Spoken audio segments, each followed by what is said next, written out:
Titanoboa. The monster snake that ruled the prehistoric world. Camera pans over a lush, steamy rainforest. Strange bird calls and the distant roars of ancient creatures fill the air. Suddenly, the underbrush rustles, and an enormous shadow slithers between the trees. The scene fades to black. Hey everyone, ever wondered what lurked in the shadows of Earth's prehistoric jungles? Imagine a snake so massive, it could swallow a crocodile whole. Meet Titanoboa, the legendary serpent that ruled the rainforest millions of years ago. Today, we're diving deep into the world of this colossal creature.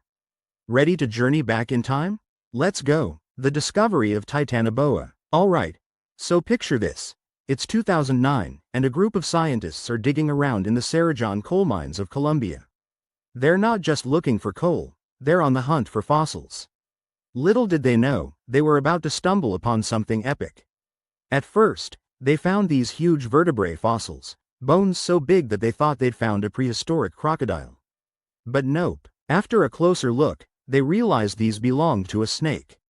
And not just any snake, the largest one ever discovered. Talk about a plot twist, right? The team of paleontologists couldn't believe their eyes. This was a game changer for our understanding of prehistoric life. They named this behemoth Titanoboa cerrajonensis.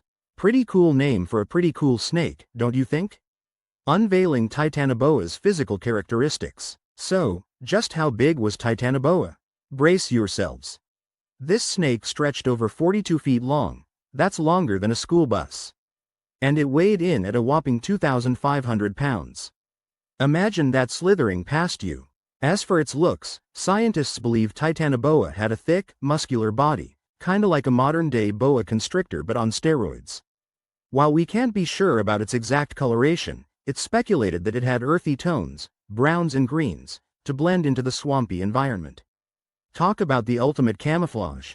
Its skeletal structure was massive, with vertebrae the size of a man's fist. Those powerful muscles would have made it an apex predator of its time. Can you imagine the strength it must have had?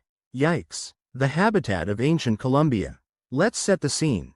We're in the Paleocene epoch, about 58 to 60 million years ago.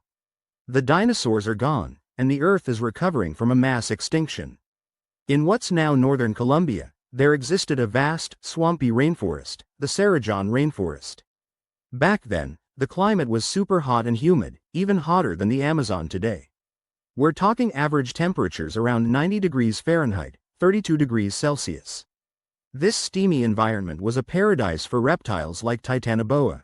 But it wasn't alone. The rainforest was teeming with life. Giant turtles with shells the size of pool tables, enormous crocodiles, and a variety of fish. It was an ecosystem buzzing with biodiversity, a real-life Jurassic Park, minus the dinosaurs. Titanoboa's behavior and diet. Now, let's get into the good stuff. How did Titanoboa live? Given its size, Titanoboa was definitely the top dog, or should I say, top snake, of its environment. Much like modern-day anacondas, it likely spent a lot of time in the water. The buoyancy would have helped support its massive weight. Picture it lurking beneath the surface of a swampy river, waiting to ambush its prey. As for its diet, anything that crossed its path was fair game. Large fish? Yep. Other reptiles, like crocodiles? Absolutely. There are even thoughts that it might have snacked on giant turtles. It was essentially the vacuum cleaner of the prehistoric swamp. While we don't have fossilized stomach contents to confirm exact meals, scientists make educated guesses based on the other species found in the same rock layers. One thing's for sure, you wouldn't want to be on the menu. The science behind the size. So, you're probably wondering, how did Titanoboa get so huge? Well, it all comes down to something called gigantothermy. You see, reptiles are ectothermic, meaning they rely on external heat to regulate their body temperature. In warmer climates, their metabolism speeds up, allowing them to grow larger. With the Earth being hotter during the Paleocene, Titanoboa could reach its gigantic size. This isn't just a fun fact, it actually helps scientists understand how climate impacts the size and distribution of species. It's like a natural experiment showing us the effects of global temperatures on living creatures. Pretty neat, huh? Comparisons with modern-day snakes. Let's put Titanoboa's size into perspective. The largest snakes we have today are the green anaconda and the reticulated python. The green anaconda can grow up to 20 feet long and weigh around 550 pounds. Impressive, but Titanoboa dwarfs that by a long shot. Anatomically, Titanoboa shares similarities with these modern giants. They likely moved and hunted in similar ways, ambush predators relying on strength to subdue prey. However, over millions of years, snakes have evolved with changing climates and ecosystems. It's fascinating to see how these creatures adapted. Evolution is like nature's way of fine-tuning species to survive. And while we don't have snakes as big as Titanoboa today, thank goodness, their descendants carry on some of their incredible traits.